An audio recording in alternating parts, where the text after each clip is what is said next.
Okay, so first thing first, I think that it is important to know that I am operating in safe mode. With that being said, there are some things that I want to play from this particular chapter. And some of this is from the unedited version portion, and then I'm going to go back so that you can hear some of the edited part that kind of coincides with what this portion is talking about. And then from there, I will see what more I have to say in regards to the information that I'm going to share. So I don't know if this entire chapter is going to talk about the paradox theory, because the paradox theory is not a part of the Band-Aid effect, but it's relevant to the Band-Aid effect. And here it's going to explain to you what the paradox theory is. So basically, while I was doing the initial research of this, prior to me stopping being celibate, there was a paradox phrase that was used. And when I went to search up paradox, what I found is that the difference between a paradox is this. I'll just let this play because it sums it up so perfectly. So give me 1 second while I do this. It's gold versus gold plated. It's knowing what's real and what looks real. Knowing the difference between what you really want and something that looks like you want but doesn't really add up to what you really want. The paradox theory is knowing the difference between the unrealistic, I don't want to say unrealistic, the illusion from the actual factual. And the reason why the paradox theory is important. So the reason why the paradox theory is important for real is because you could literally be looking at two identical things. Let's talk about Fabergé eggs. I've never physically seen a Fabergé egg to my knowledge at this moment myself, but I gotta go upstairs and shit, I done knocked over the world. And it's hard to get the shit to float. Ah, there it go. So, what makes, I have to go upstairs and check something, so it's going to be a little intermission between this and the next part. So what makes the paradox theory important is it's looking at a real Fabergé egg and then looking at a fake Fabergé egg that's used to throw people off just in case they're trying to steal the real thing. So with the Fabergé egg, I've already described it. You got the real thing and then you got the fake one. Well, the paradox theory is important to spiritual human behavior specifically because the goal is to help you not fall for the illusionary context, pretense, people, or just anything that's illusionary. The goal is for you to secure the real thing, your real purpose, your real goals, your real beliefs, the real outcome, the real benefits, the real people that you're supposed to be around. But oftentimes we don't encounter the real because before you get the real, the fake version comes first. So before you get married, before you meet your actual husband, you may meet a fluke version of your husband. Like you may meet somebody that seems like he everything that you want. You might meet somebody that seems like he's everything that you need and he can provide and he can lead and he's big macho alpha male and he's got everything under control. And in the midst of you moving forward to get married, you identify that there are some character flaws there. So in the sense where the person that's really a leader, really a strong, independent provider who is totally in balance with who he is, who is totally over his emotions, who is totally vulnerable, but not a damn crybaby, who is ready and prepared to lead you, not according to what possibly could be, but according to who you both are at that time. Now, this is kind of tricky because a man that is not suitable for you could be totally perfect for somebody else. Like, I like to use my ex-husband for an example because a lot of people say that God won't give you somebody else's husband, or if you get married, God don't want y'all to separate or get a divorce. But the truth of the matter is, I believe that I married somebody else's husband. Maybe a different version of me is meant to be with my ex-husband, because there are some things that we had that complemented each other, but there were a lot of things that didn't, and it did not make him a bad person. But for who I am, my strong personality, my outspokenness, my own ability to lead, provide, guide people, my own ability to walk on faith totally independently, my own ability to trust in God with all my heart and leaning not to my own understanding no matter what I see. There were some things that weren't compatible, that made it a combative relationship. So even if I was trying to help, he would take it as if I was trying to insult, trying to tear down, trying to belittle, like I knew it all or knew more than him, and he felt like he couldn't lead me. Now, this is the paradox, because before we got married, he had all these things that he acted and portrayed himself in a way that would say that he was a strong leader, that what I had was complementary to what he was doing. He talked about all these things that he did when he was younger and how he was making leadership moves. And that was all cool. You know what I'm saying? Some of those things is what made my interest be like, okay, well, maybe, you know what I'm saying, it could work. And the paradox theory is stopping the maybe it could work shit and really looking at what it truly is. I read a post today by Uncle Greg Street, and Brother Greg Street, should I say, and the post said, stop ignoring people's red flags because you want to see the good in them or because you want to be with them.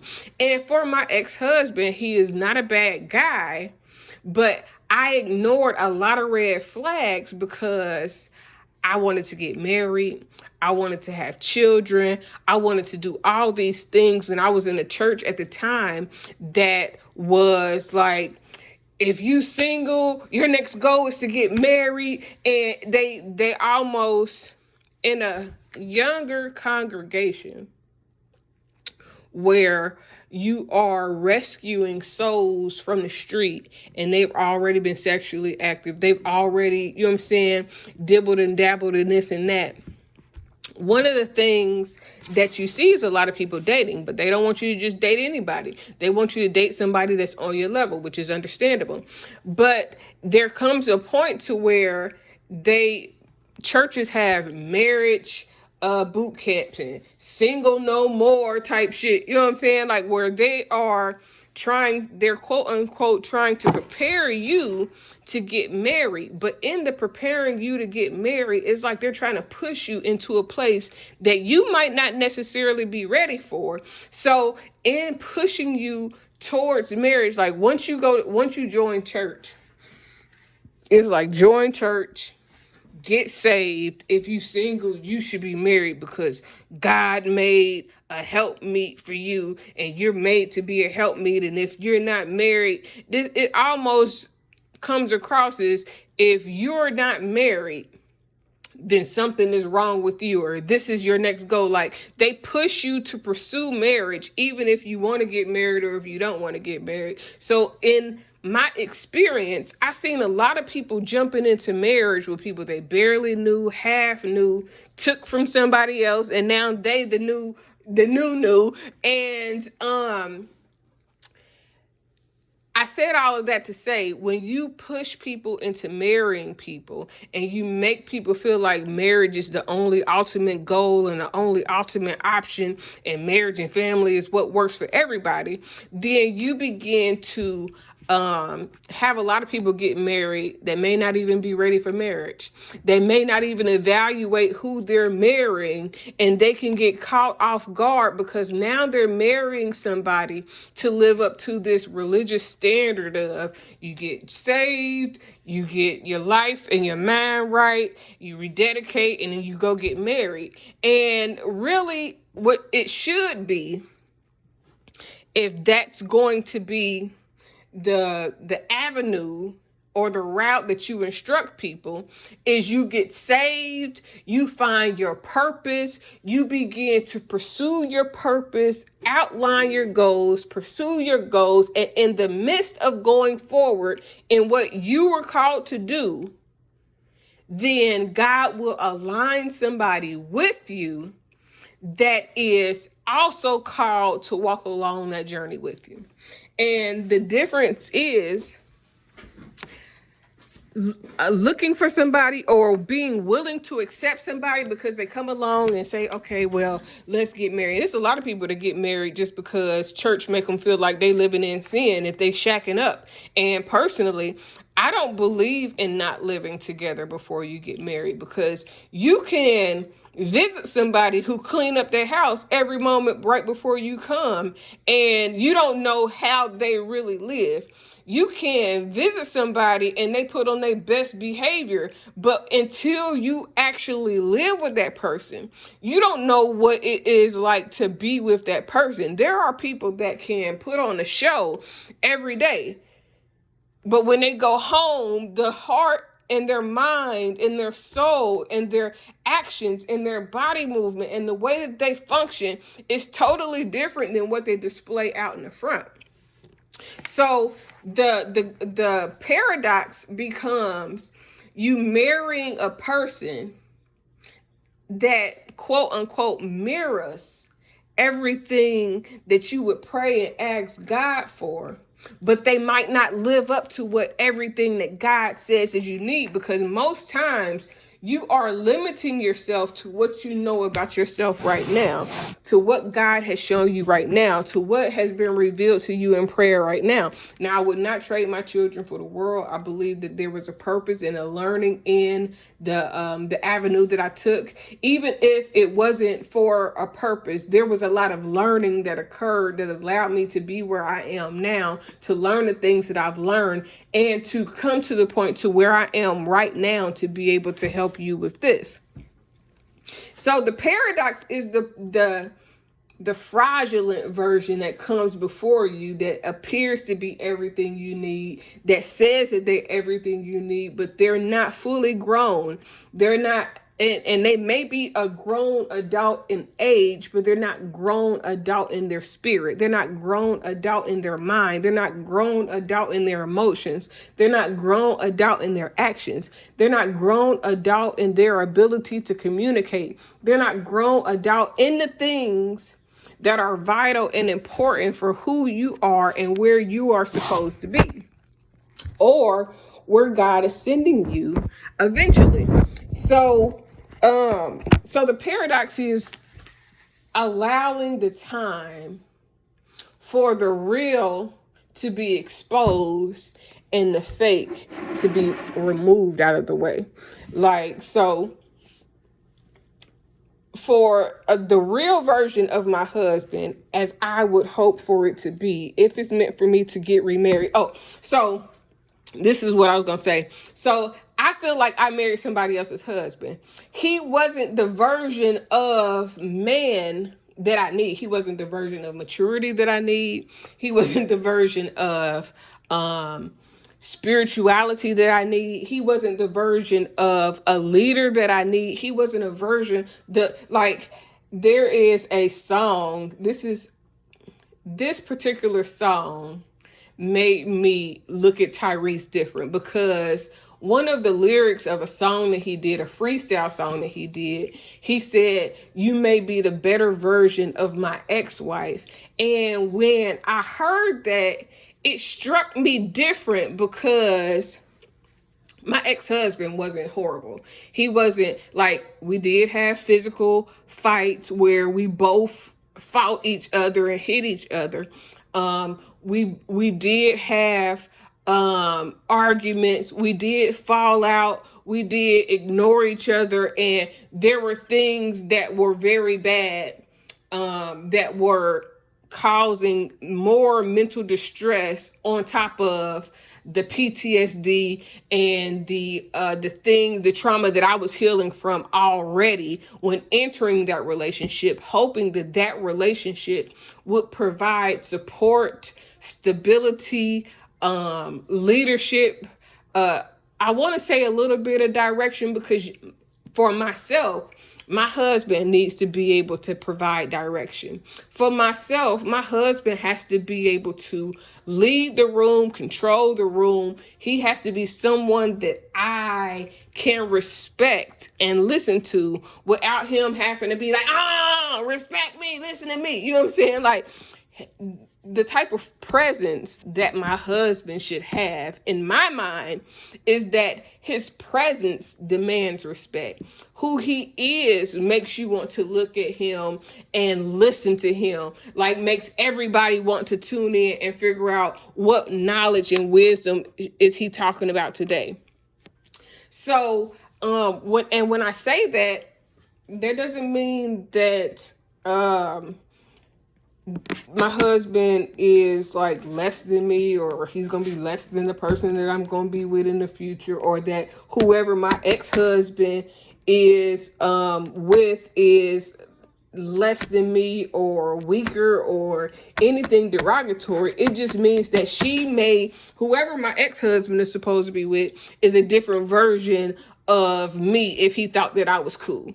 You know what I'm saying? Or it may just be a whole different type of person altogether. Now, because I know the person that my ex-husband is with currently, she's literally a different version of me. She's like, we favor each other. We have some of the same mannerisms and characteristics, different body types, but our personalities are similar. And some of the things that we've talked about let me know that she's a different version of me. She may be the version that was meant to be with him and handle who he is, what he brings to the table, and everything about him. But it just wasn't for me. So I was a paradox for my ex-husband, like my ex-husband was a paradox for me. So when people act like just because when you get married, there's no way that God will be okay if you decide to get a divorce. If you married somebody that God showed you the red flags for, but you continued on anyways, God is not going to be like, girl, I want you to stay in an abusive, manipulative, lying relationship just because you made a mistake. No, God wants you liberated. God wants you in a relationship that's prosperous for your mentality just as much as it's prosperous for your spirituality and your finances. So understanding the paradox is important to the Band-Aid effect, because the Band-Aid effect is allowing wounds to heal, allowing things that you went through to teach you something. And the teaching of what you learn from what you went through is the breathing process, the exposure that a wound needs in order to heal. Now, I've had plenty of surgeries, and I totally know that there are some wounds that need to be bandaged for a while so that they can heal from the inside. And as they heal from the inside, they will begin to heal on the outside before you can actually take the bandage off. But In addition to that, if you have that bandage on and it's a dirty bandage, then the bandage won't do what its full potential to do. Now, my last experience with surgery, they did not use regular bandages or stereotape or nothing like that. They used some type of clear glue type of substance that eventually washed away or went away or came off. I don't even remember what happened. I just know that it was there one day and the next day it wasn't there. But so the paradox is what you face when you move too fast, when you don't learn from the lessons of your past, when you are eager to move forward in order to do what you're trying to do, but you're not taking the proper procedures in order to not end up back in the paradox. And the paradox is really just choosing somebody prematurely based on the representative versus allowing time to expose who that person is if he hides behind a representative, or if a situation seems like let's say a job. Let's stop using husbands and wives. Let's say that you apply for a job, and when you first apply for this job, it looks like a fucking dream come true. Like all the stars almost aligned and some things work out, you know what I'm saying? The way that it seems like it's favoring you a little, but you get to the job and it's nothing like what you thought it was going to be. And I'm not talking about one of those jobs that once you be there, you get the hang of it. Now it's just like, okay, it's cool. But I'm talking about you get there and it's just hell. Like the whole job is just like bullshit. You know what I'm saying? Like this is the best way I can explain it. And instead of you instead of you evaluating the job, maybe looking at reviews, looking at different things about the job to see if it's really what you want to do, a degree. This is good because people go to the school, to colleges to get degrees because primarily, as soon as they get out of high school, 17, 18, 19, and they just graduated and they are pressured to go to school. They ain't had no real life experience. They may have had a job or two here or there, and now they're going to school for some shit that they will never, ever, ever, ever, ever, ever use.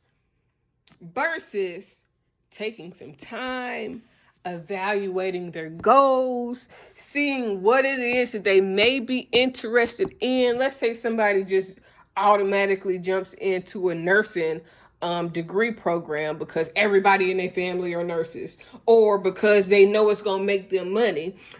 But they don't like nursing. They don't like drawing blood. They don't like doing shit they got to do with the medical field. Instead of giving, or let's say person works, and this is good because I'm from Dayton, Ohio, and in Dayton, Ohio, they had a lot of General Motors plants.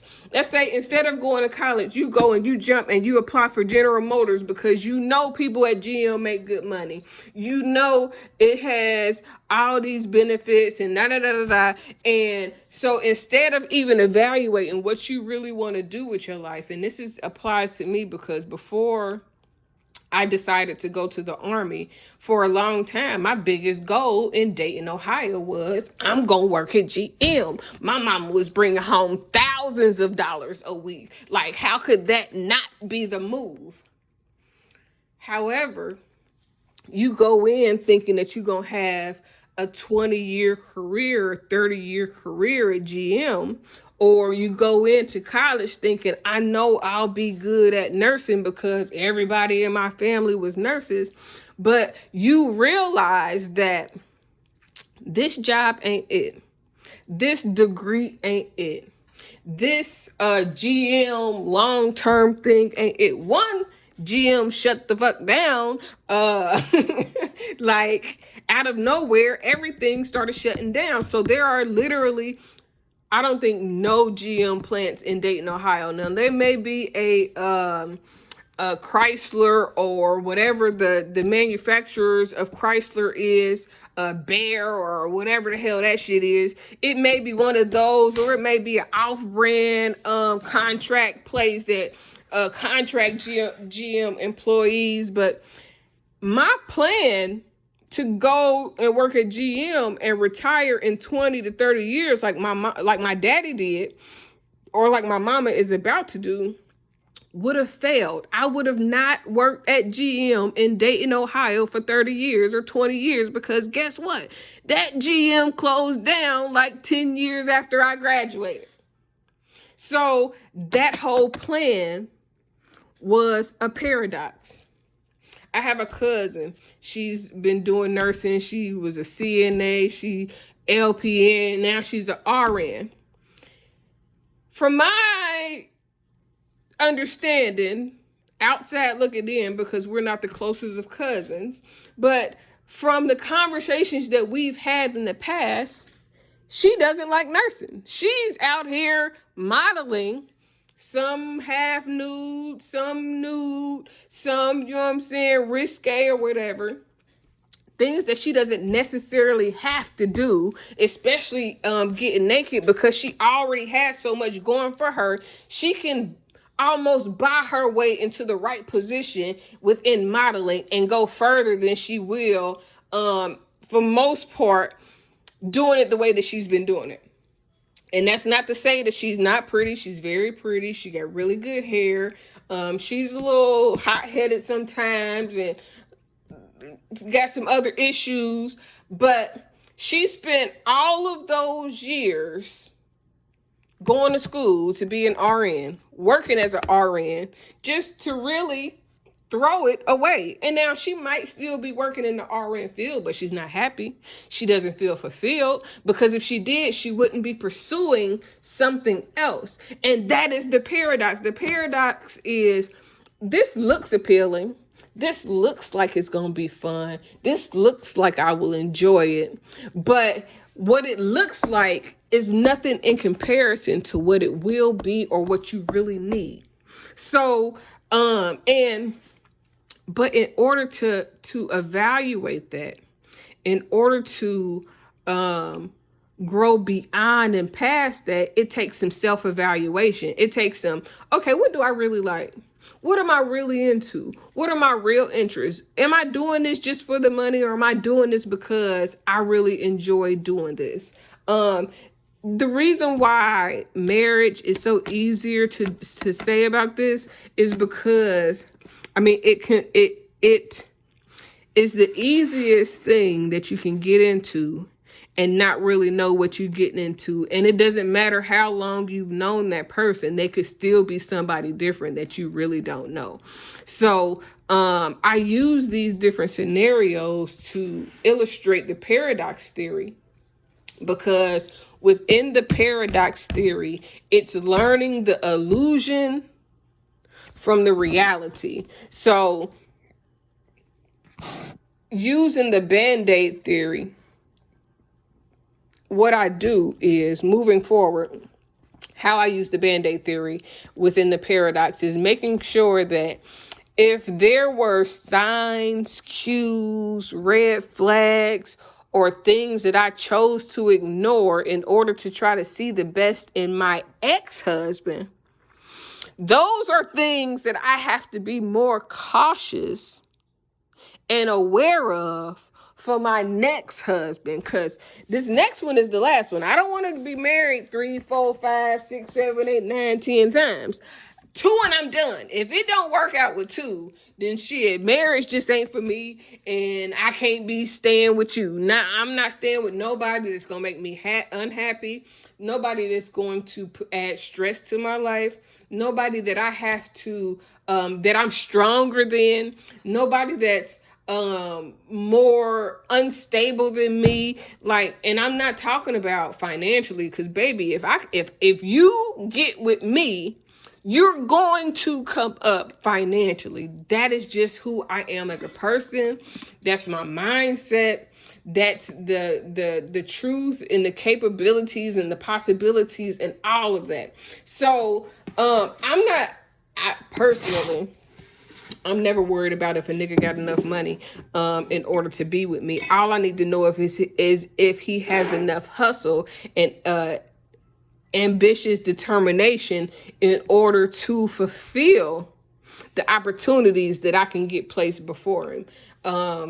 I'm not saying that, anything other than a man with money is not my concern. A man who knows how to hustle and get money, somebody that's ambitious and determined and is going, make it do what it do. If I make some shit shake for him, I can always get you rich, baby. But I can't make you be more of a man. I can't make you put your big boy pants on. I can't make you step up and do the things that you're supposed to do.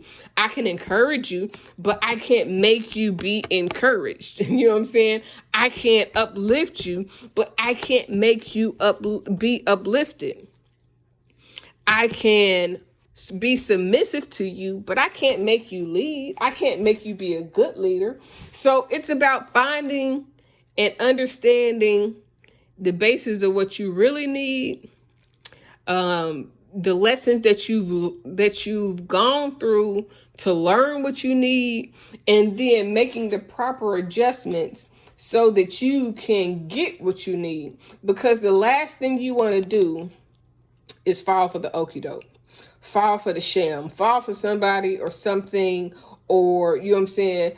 There's a movie on Netflix that I have not watched, but the basis of the trailer is that a girl see a flyer that say a hotel for sale or a home for sale, and she picks up and moves and leaves everything behind to go and start running this hotel or moving to this house. And when she get there, the shit don't look nothing like what it's supposed to look. You know what I'm saying? Like, it's a motherfucking lemon for real. But she finds somebody. I guess the nature of the story is that she finds somebody and he helps her build it up. And then, of course, they live happily ever after they, you know what I'm saying, endure whatever it takes to build it up and get her shit together. But the paradox is the picture versus the reality. Now, this could go a whole lot of different ways in your mindset right now as I'm saying this, or as you're listening to this. This could go, this could mean a lot of different things for people who portray to be close to me or that are looking to be close to me. Because the reality is, I don't know if you are who you say you are until you display who you are. So if you are living a lie for any reason at all, whether it be for work, whether it be for recreational, whether it be you trying to duck and dodge the feds, whether it be whatever it is that your ass got going on, until you display your truth, I can't believe your lie. You know what I'm saying? I can't believe what you're putting up the front to be.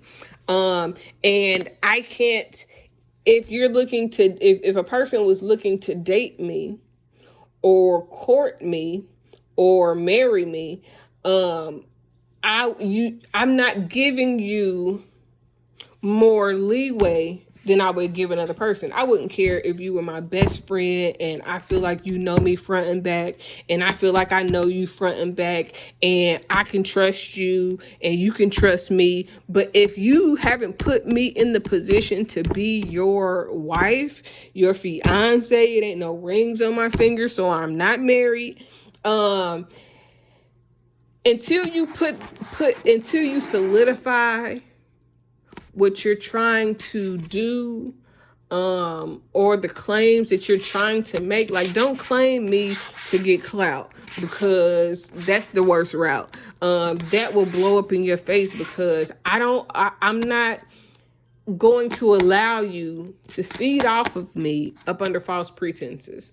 It could be a possibility it could happen in the next year or two. But if it's not happening now, then don't clock block and try to stop me from getting what God has for me. God may have a man for me that is ready for me right now. But if you're trying to hold on to me and you're not ready just because you don't want to see me with nobody else, first off, you sound miserable, because you should want to see me happy if you really love me.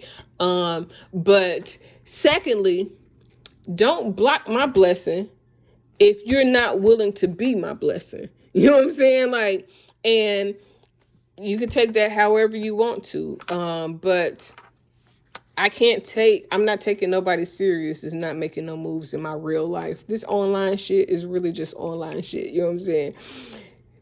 Nothing solidifies at this point in my life, because I'm not having sex. Nothing solidifies or gets you special treatment unless we fucking. Like, if we not laying together, if we not, you know what I'm saying, if we not in nothing serious, then you might be wasting your time if you're not doing something that's result based to feed the narrative that you want me to believe. Because if you're just doing some online popping, but everything else in your life seems to be different, then you're gonna lose me before you have me, even if you got me, because you're just not producing nothing. I'm not into frivolous attachments and just doing stuff. I've gotten over the work husband phase. So if you can't do something in my real life, then nigga, you are just holding up space. Like, and I say it could be my best friend. It could be, you know what I'm saying? Like, that don't mean that you're getting special treatment. Like, sometimes your friends are good friends, but they are not good to be in a relationship with. And this goes back to the paradox, because we think that, oh, because you put them in the friend zone and they a good friend and y'all relate and y'all got things in common and that you should automatically take them out the friend zone. And sometimes that's not what that's supposed to be. Some people are just meant to be your friend. Some people are just meant to be in a friend zone. But that's neither here or there. I'm going to play you about 2 more minutes of this recording, and then we're going to be out. And in order to do that, it's like taking off the Band-Aid. In order to grow from things that you have decided that the outcome wasn't favorable or it needed to be tweaked, what you do is you address that issue, you find out what the problem was, and you figure out how do you avoid making this particular decision again if you ever face it again. And sometimes that means saying no to people that maybe you would have said yes to, or saying no to people that you said yes to before. It's making sure that you don't compromise in that area so that you don't get caught up in the same thing that you're trying not to be involved in again. So you always have to know that there is always a variation. So this portion, I mentioned it before. I don't want to be in a dysfunctional relationship again. I don't want to be emotionally drained and lack emotional support. I don't want to be in a relationship where I got to walk on eggshells and I can't express how I feel. I can't say what's bothering me. Or if I need to cry, I don't have a shoulder to cry on. I want something totally different. I want something that I've never experienced before, but mentally and physically and spiritually, I know that I'm ready for. So in order to do that, there has to be some very distinct decisions that I make that take me in a completely opposite direction than the decisions that I made before. So that means that I need to go and figure out, how do I not end up with another dud? And I don't want no stud. But to do that, you really have to evaluate, okay, how did I get here? At what point did I see something going in the direction that I did not want it to go? And how do I address that same point if I see it happen again so that I can get a better result. Now, this is not saying that you're going to choose perfectly. This is not saying that you're going to find the perfect guy. This is not saying that you're going to be the perfect girl. But for the perfect person that you're supposed to be with, if it's in regards to a relationship, then you will be able to evaluate, okay, for myself, I remember the day that I was going to leave my ex-husband before I ever got pregnant, because we didn't have sex until after I got married. We never had sex. We never kissed. We only hugged. We never did any type of intimacy until we got married.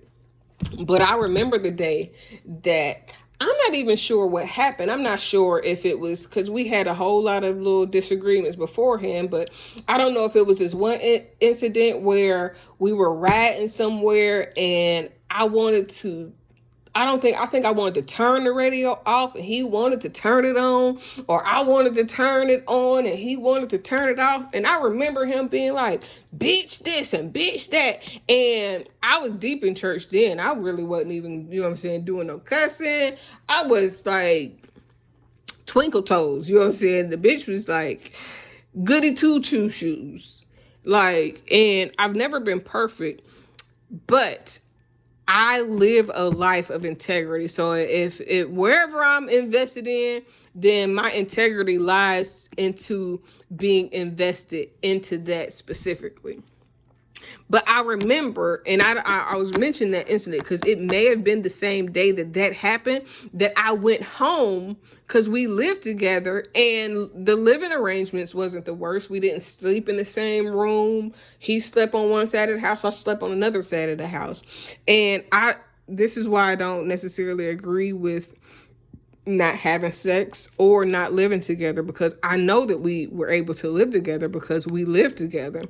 But not having sex for the amount of time that we lived together once we were engaged made it easier for us to not have sex when we were married. Like we could go months and months and months and months without even touching each other. And that was made worse by not having sex before we got married and living in the same household, because there was like, okay, I can look at you and feel nothing because I have trained myself to look at you and feel nothing, or to turn that energy off. So, but I remember the day before we ever was intimate and before any of that, and I remember saying I wanted to leave the relationship, and I was packing my things, and he got in that closet and fake cried. And at the time I thought it was real tears because I didn't know him well enough to know that it wasn't real tears. But after getting divorced and seeing him fake cry in the divorce office, now I know he was fake crying that day. So because I know he fake cries now, first off, it be making me look at everybody like, nigga, is you crying for real or is them fake tears? You know what I'm saying? Like, this nigga had no tears. So if you got tears, are you an actor? Because if you an actor, then I got a question. Is your tears real tears, or is those fake tears that you just putting on because you trying to prove a point? But I remember the day that I was going to leave. And if I would have left that day, I may not have had Xavier and Naya as who they are today with his sperm. But I probably would have eventually had 2 children. I don't know. Saying that to say, there was a point where I knew I could have left and I should have left. And it was, I remember figuring out like through looking how much debt the nigga was in, like all types of extracurricular shit that I don't ask enough questions sometimes, y'all, and that shit be biting me in the ass because when it comes time, it's like, I didn't even know that because I didn't ask him about his credit. I didn't ask him about, if he was in debt. I didn't ask him about his taxes. I didn't ask him about this. I didn't ask him about that. And so what I have learned from that is to ask more questions, investigate more, see where people's mindsets is at way before we get to being engaged and all of that. Like, we was engaged early, quick, because, and this is the reason why we was engaged quick. I don't believe in being off the market.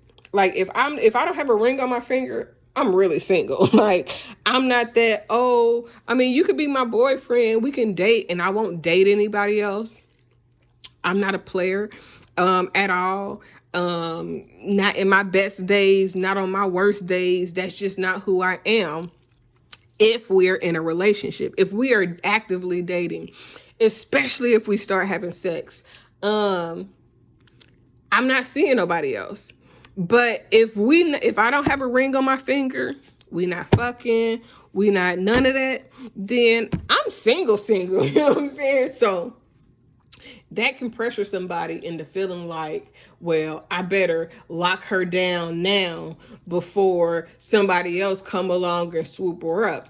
And this is kind of reflective of my current dilemma in a sense, because there are people that will try to get you off the market so nobody else can get you, but they not ready for you. But if you're not ready and somebody else is ready and they're a better fit, then don't cock block me, bitch. You know what I'm saying? Like, let me be free. Let me free. So I can be who I need to be and go who I need to go, where I need to go, and be around who I need to be, so that I can meet the king that I need, that God is presenting to me, that's ready for me, and that is revealing me to him. So it's about learning how to make adjustments to your decisions to get the results that you want. Okay, let me hurry up and get this over with, because this was not supposed to be an hour long. Between what it is and what it could be. This is kind of going to be covered in the paradox theory, but for now, this is something that is relevant and needs to be addressed. In the Band-Aid theory, you have a lot of people that have been hurt. So instead of addressing their different areas of hurt, they end up doing something to combat it. I was broke when I was growing up. So in order to combat that, I'm just going to use guys, manipulative, being a liar. Some people, they weren't allowed to do things. So it caused them to be more of a liar than somebody that had free will and free range to do whatever they wanted to do. So the Band-Aid is, instead of being honest and truthful, you tell lies. Instead of going out and earning your own wages, you manipulate people, or you sell your body to people in order to get what you want. But you're never learning to face whatever is making you feel like that's not going to work for me, so let me do it the easy way. What you don't want to do is sell yourself short. You don't. Okay, so I have nothing wrong with whatever a grown person do with their body. However, I also do believe that your body has the highest value. Your vagina has the highest value, and some people give it away for the lowest, in the lowest form of, you know what I'm saying, exchange. Like, even a couple $100 ain't really enough for my vagina. Even wasting my time, like, entertaining you isn't worth that. So, I mean, and trust me, I love them strippers. Hey, man, I love them strippers. I love the booty club. I really do. I like going. I really would like to have a pole in my basement where I can invite girls over, especially if I had a nigga. We would invite girls over and we would have dances here in my house. My basement is an office and a lounge, but children are not supposed to be in the downstairs area, because I literally want a pole in my basement where the bar is, and I want to be able to have those type of parties and events, especially if I get married. And I'm saying that to say, I don't see nothing wrong with if you're a stripper. I do have a problem with prostitution. I do have a problem with selling yourself short with prostitution, because your brain, if you can hustle a nigga out some money, thousands or hundreds of dollars, I hope you're using it and investing that money into something that will be beneficial for you later. but also you have more potential than you realize. And if you use your brain more wisely, you wouldn't have to use your body as much. And, it's easy though, because you don't take nothing out. Well, a lot of people would do take something. They are getting cosmetic treatment and cosmetic surgery in order to be able to advertise and sell their bodies and use their bodies to get what they want. So the same $10,000 you can invest to go be a massage therapist is the same $20,000 that these people is using to go transform their body so that they can sell their body to make the back. Now, you're probably making 200% back.